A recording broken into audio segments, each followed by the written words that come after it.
सोनल की भाभी सोनल को 4 बार फोन कर चुकी थी, पर सोनल फोन ही रिसीव नहीं कर रही थी। एल बाद में जब सोनल किचन से बाहर आई तो देखा उसकी भाभी के 4 मिस कॉल है लगातार। एल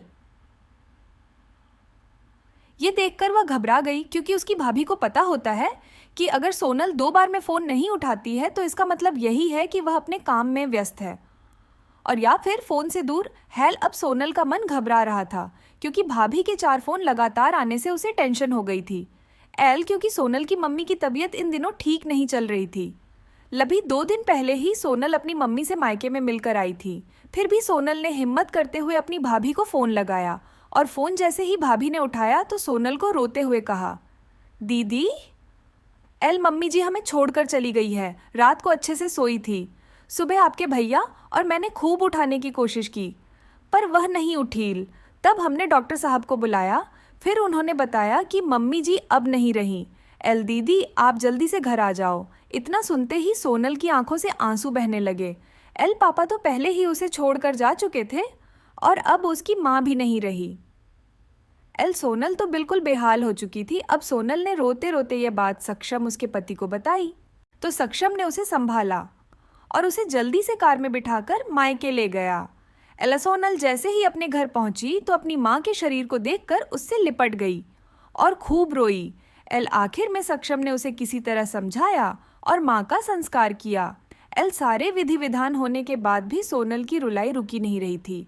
उसे माँ की बहुत याद आ रही थी। तब सोनल की मौसी ने उसके आंसू पोंछे और उसे संभाला और कहा, सोनल बेटा, ऐसे दुखी मत हो। एल दीदी नहीं रही तो क्या हुआ, मैं हूं ना तेरी मौसी। एल मेरा घर भी तेरा मायका है। तेरा जब मन करे तब आ जाना अपनी मौसी के पास। एल वैसे कहते भी तो है ना मौसी, मतलब माँ। जयसील बेटी, मैं तेरा दर्द समझ सकती हूँ, क्योंकि तेरे पापा तो पहले ही तुझे छोड़कर जा चुके हैं, और आज दीदी भी चली गई। कहते हैं ना कि माँ के जाने के बाद तो लड़कियों का मायका ही छूट जाता है। एल ये भाभी तो बस दुनिया को दिखाने के लिए नाम का रिश्ता होता है, क्योंकि मायका तो माँ से ही होता है। एल सोनल भी मन ही मन सोचने लगी कि शायद मौसी ठीक ही तो कह रही है, और वह मौसी से लिपटकर जोर जोर से रोने लगी। एल और कहने लगी, क्या मासी, मेरा भी मायका अब नहीं रहा। तभी सोनल की भाभी दूर बैठी दोनों की बातें सुन रही थी। पहले तो भाभी ने सोनल को चुप कराया और फिर उसे दिलासा दील। फिर भाभी ने मौसी से कहा कि मौसी जी, आपने ऐसे कैसे कह दिया कि मायका केवल माँ से ही होता है। एल मैं मानती हूँ कि माँ का स्थान कोई नहीं ले सकता, लेकिन अभी दीदी के भैया भाभी जिंदा हैं, और जब तक हम हैं दीदी का मायका हमेशा बना रहेगा। मैं पूरी कोशिश करूंगी दीदी को मम्मी जी की तरह प्यार और सम्मान देने की। एल और दीदी जब चाहे तब यहाँ आ सकती है। ये घर कल भी उनका था, आज भी है और कल भी रहेगा। मौसी जी, मैं भी एक बेटी हूँ और मेरा भी मायका है, और मैं अच्छे से जानती हूँ कि हम बेटियों के लिए मायका कितना महत्वपूर्ण होता है।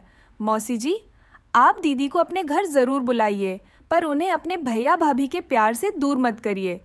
तभी मौसी ने कहा, बहू, आज के ज़माने में तेरी जैसी सोच रखने वाली भाभी बहुत कम मिलती है।